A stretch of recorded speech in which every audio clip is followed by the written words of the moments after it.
This is Usain Bolt. We all know him as the fastest man on Earth, but right after winning the man's 200-meter final of the IAAF World Championship in Beijing, he tripped over by a cameraman. But what caught the attention was the two-wheeled electric vehicle he was riding. On that day, Bolt added another big title to his name, but the vehicle company started facing tough times. We are talking about Segway, a source of terror behind every minor yet funny mishap. Think back in 2001 and you'd find tons of people who just wanted to try a Segway. But by 2020, the Segway had not only missed its sales targets, but also became a laughingstock in Silicon Valley for betraying famous people like the former US president to its own business owner.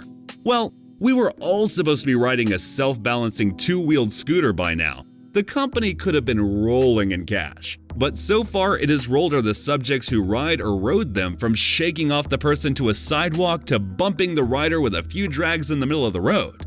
It looks funny, but the person overgoing such a sinister roller coaster ride can feel the pain of being loosened from the vehicle.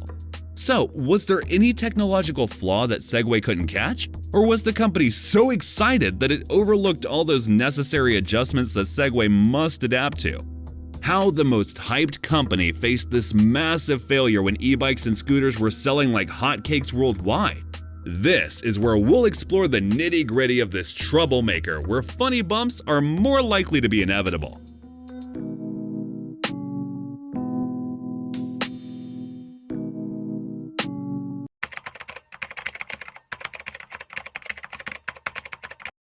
The Segway was invented by Dean Kamen, the creator of the iBot electric wheelchair, which served as the basis for the Segway. The device was developed in secrecy at the University of Plymouth in the UK, with assistance from aerospace companies BAE Systems and Sumitomo Precision Products. The first model, known as the Segway PT, was unveiled on live television during Good Morning America in December 2001, with early units priced at approximately $5,000. A cost comparable to that of a decent used car. When a rider puts their feet onto it, they control the scooter by shifting their weight forward or backward, and steer by pushing the handlebars left or right. Entrepreneur Peter Shankman, one of the first 5 people in New York City to own one, recalls, "When I first got it, it was an absolute blast." There was much speculation and excitement surrounding the release of Segway's first personal transportation. A well-known venture capitalist, John Doerr, suggested that the Segway could be more important than the internet. He also added that the company would reach $1 billion in sales faster than any company in history. And Steve Jobs even compared it to the significance of the personal computer. The Segway offered a range of up to 10 miles on a single 6-hour charge, and it was marketed as a potential replacement for car. Well, after the launch of its first PT, Kamen expected to be selling 10,000 units a week by the end of 2002, which would amount to 500,000 units a year. However, in the next 6 years, Segway only managed to sell 30,000 units and a total of 140,000 models over its entire lifespan. Regarding this issue, a former Segway employee reported that the personal transportation system was not considered cool and had a significant dork factor associated with it. However, there are also some significant factors that contributed to Segway reaching a dead end on the track. We've identified some of them. Segway's troubles stemmed from failing to meet the sky-high expectations of people prior to the launch. Kamen exclaimed, "Segway will be the car what the car was to the horse and buggy." And Steve Jobs thought the project would be just as important as the PC. In a more subdued prediction, Kamen promised his product would finally offer a solution to public transportation's notorious last-mile problem, connecting people from train stations and bus stops to their homes or offices. Steve Jobs also advised them to have a giant launch to make a big deal out of it, but Segway instead chose to proceed slowly and methodically following that reveal. You would argue that someone like Steve Jobs, who excels vastly in marketing technology products, can bring the best strategy for startups before any launch. However, Segway overlooked it and followed its own traditional way. As a result, instead of becoming a mass-market last-mile mover, the Segway became a slapstick prop in the 2000 comedies. During its initial launch, a brand new Segway came with a jaw-dropping price of $5,000. This hefty cost equaled what an average consumer might save over half a year, all just to avoid walking. With that amount of money, someone could easily buy a motorbike or a scooter. Yes, Segways were awesome, they looked cool, and they could take a person from one place to another with minimal effort. But was all this worth $5,000? However, the market's resounding response was negative. Segway failed to attain mainstream popularity because a large portion of consumers found the cost unjustifiable for the benefits they were getting. Ultimately, this poor pricing strategy played a significant role in Segway's struggle to gain widespread adoption. The Segway had some practicality limitations. While it could fit into an elevator due to its compact size, its weight of 100 pounds makes it impractical for buildings with stairs to climb it upstairs.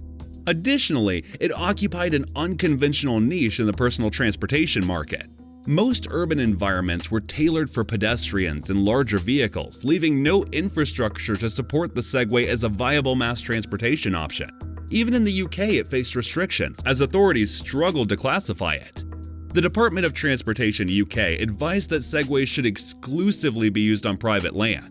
Regarding a specific case in Barnsley, the department stated, "Our primary concern is that the Segway does not currently meet fundamental safety standards for use on UK roads, notably lacking features such as lights and indicators." Well, these impractical form factors were one of the primary reasons people lost interest in the Segway, which ultimately contributed to decreased sales for the company. What is the biggest pitfall for Segway? Safety regulations. Just as Steve Jobs once cautioned Kamen, he knew that a single rider's mishap could taint Segway's reputation. In 2003, cameras caught President George W. Bush gracefully dismounting from his Segway during a family getaway.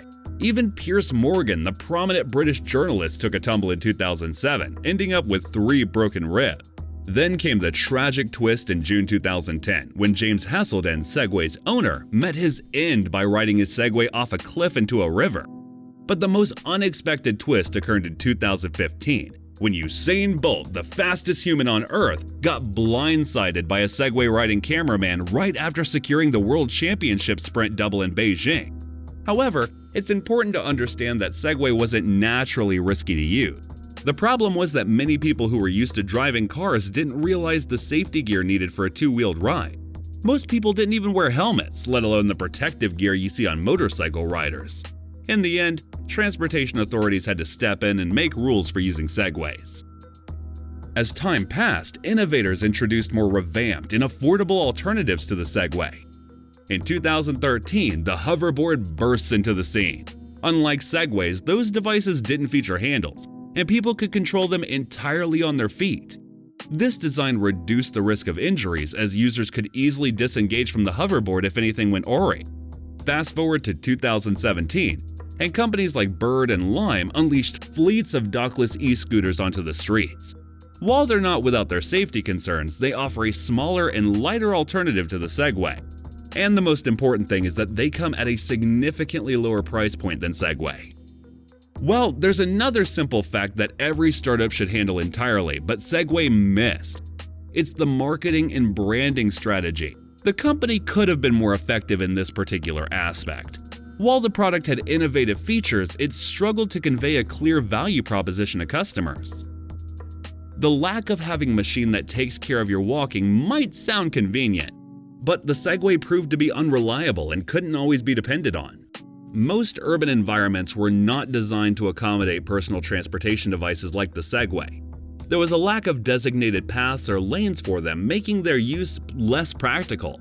So lack of infrastructure was another reason Segway got less response from consumers. Well, these were the facts Segway faced and couldn't just reconstruct. Like them, there are numerous companies that initially gained vast recognition but ultimately faced significant failures, and Segway experienced a similar fate. However, there were several factors that could have potentially improved Segway's chances for success. For instance, pricing. Like, instead of charging a hefty one-time fee, the company should have considered a pay-per-use pricing model similar to modern-day electric scooters.